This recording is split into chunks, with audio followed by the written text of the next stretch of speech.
greatest speaker of all time. Her tenure has been iconic, legendary, historic, and transformational. The incredible pieces of legislation that she has moved into law through her brilliance, her wisdom, and her incredible grasp of how to get things done for the American people is too numerous to list right now, but it includes the Affordable Care Act, the American Rescue Plan, the PACT Act to provide health care to our veterans, the CHIPS and Science Act that has brought domestic manufacturing jobs back to the United States of America, and of course, the Inflation Reduction Act, which included the largest investment in combating the climate crisis in the history of the world. As a result of Nancy Pelosi's historic tenure, the nation is better off today than the one she found upon her arrival in 1987. It's been an honor and a privilege to be able to serve with her, work with her, be mentored by her, learn from her, and get things done for the American people alongside her historic tenure as Speaker. This is day 37 of the Trump Republican shutdown. And the position of House Democrats remains the same. We will not support a partisan Republican spending bill that continues to gut the health care of the American people. We're ready, we're willing, we're able to sit down with our Republican colleagues anytime, any place, in order to reopen the government, to find a bipartisan path forward, and to decisively address the Republican health care crisis that continues to crush people all across the country. Tens of millions of Americans who are in the open enrollment period right now are seeing their premiums, copays, and deductibles skyrocket, in some cases, by $1,000 or $2,000 per month. That is unsustainable, particularly in this country right now, which is experiencing an affordability crisis. Life has gotten more expensive under Donald Trump and Republican policies. This is from a group of people led by Donald Trump who promised that costs were going to go down on day one. Costs haven't gone down in America. Costs are through the roof. Housing costs are up. Grocery costs are up. Child care costs are up. Electricity bills are skyrocketing. And now, because of the Republican refusal to extend the Affordable Care Act tax credits, health care premiums are going to drive some people into medical bankruptcy, and tens of millions of folks won't be able to provide a doctor when they need one. That's why we have to decisively address the Republican health care crisis. And that's why we need Donald Trump to show some leadership. Stop hiding. Show some leadership. Direct Mike Johnson and John Thune, both of whom work for you. Donald Trump is the puppet master of congressional Republicans. Show some leadership. Direct them to sit down so we can authentically enter into a bipartisan negotiation and end this Republican madness now. Questions? Michael?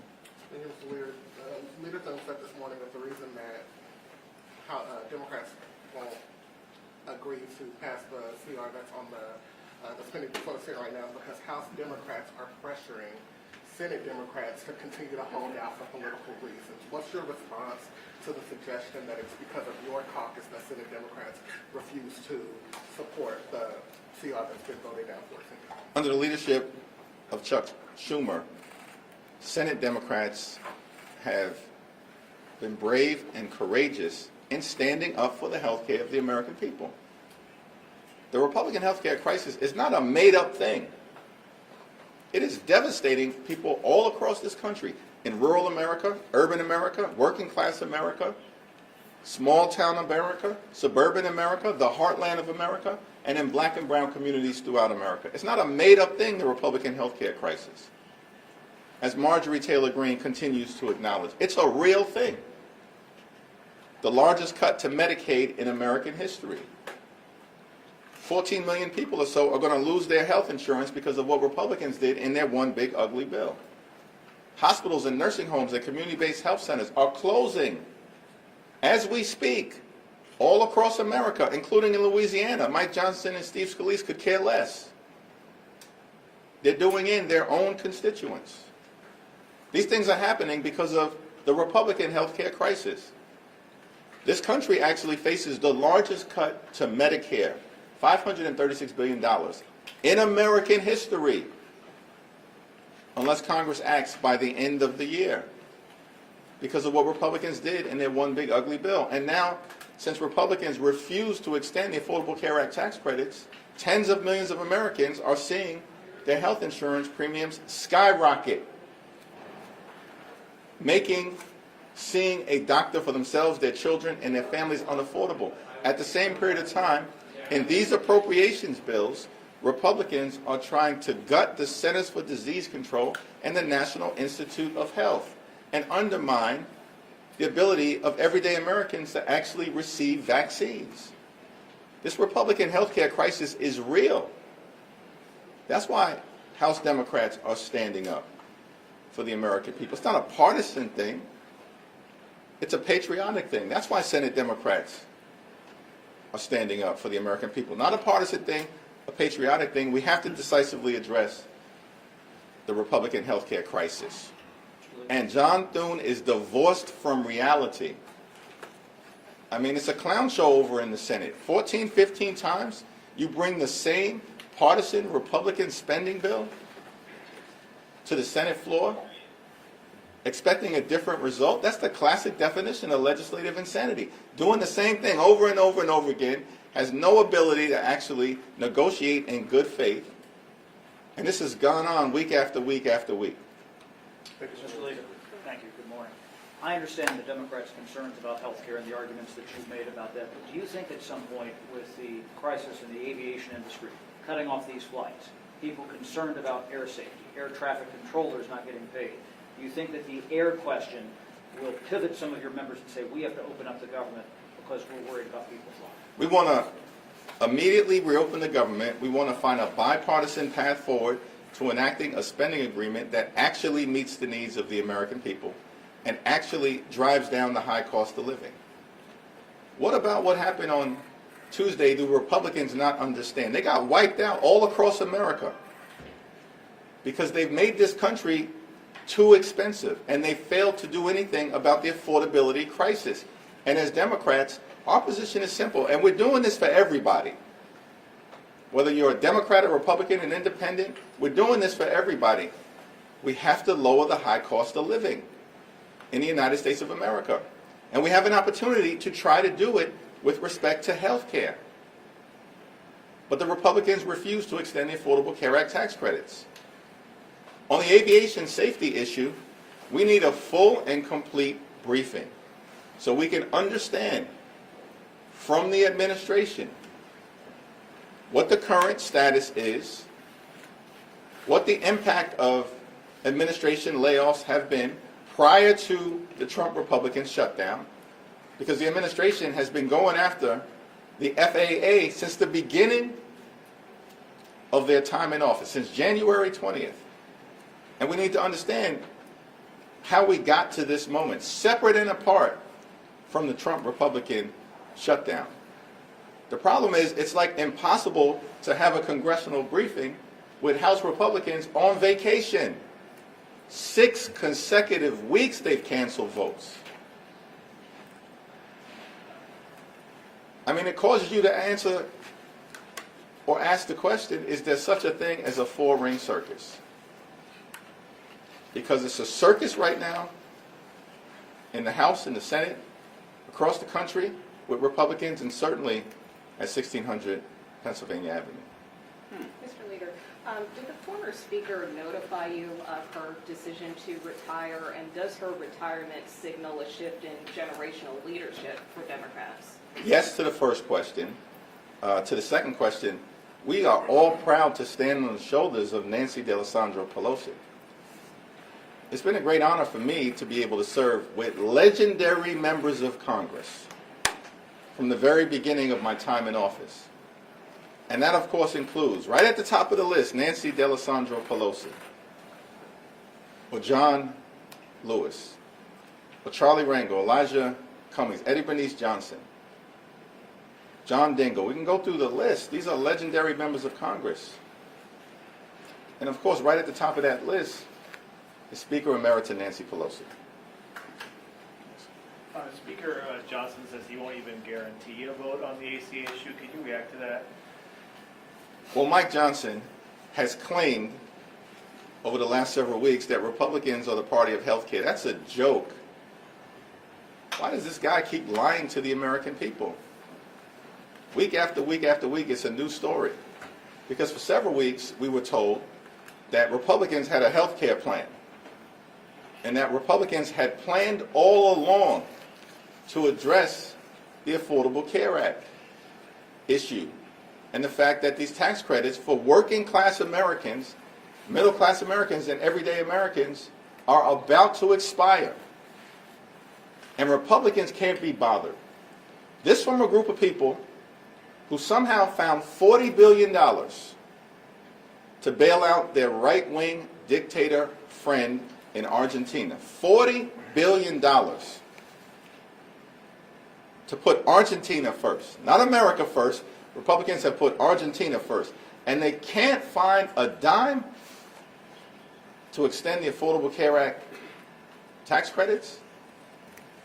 This is part of the reason why Republicans were rejected all across the country.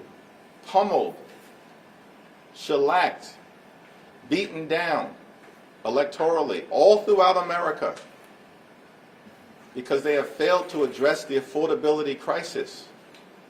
And instead, everything that these Republicans do, including their one big ugly bill, is about providing massive tax breaks to their billionaire donors and subsidize the lifestyles of the rich and shameless.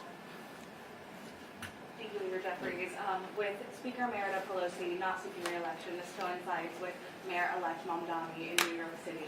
So as he is on the shoulders of Speaker Emerita Pelosi and looking ahead, how will you work with him to make New York City better? Well, as I've indicated, it's incumbent upon all of us, everybody in New York City, to make sure that the mayor-elect is successful.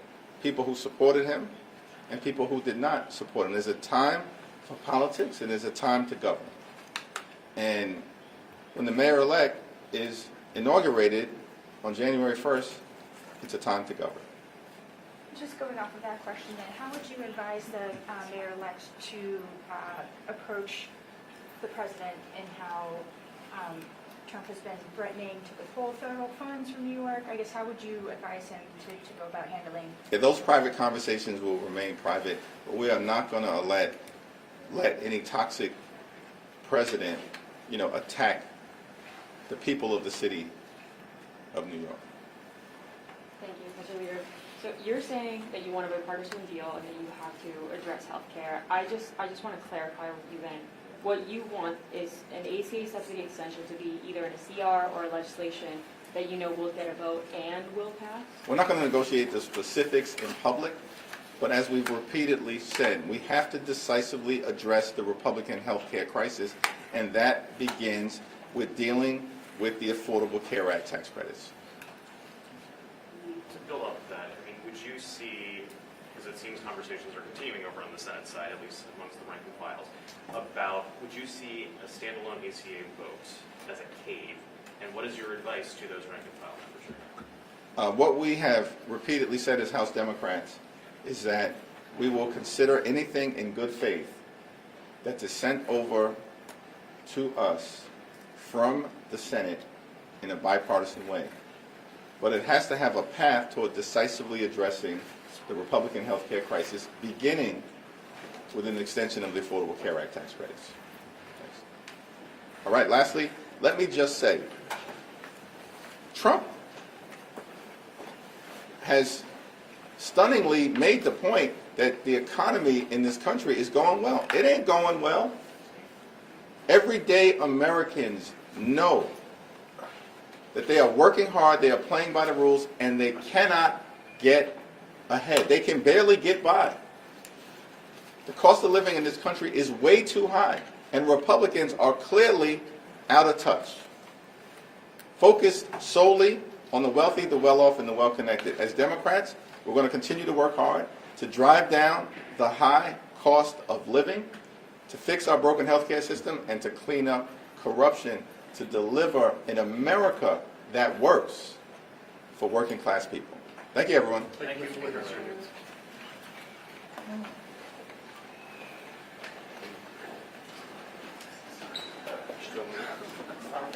He was on the X. It's a good spot.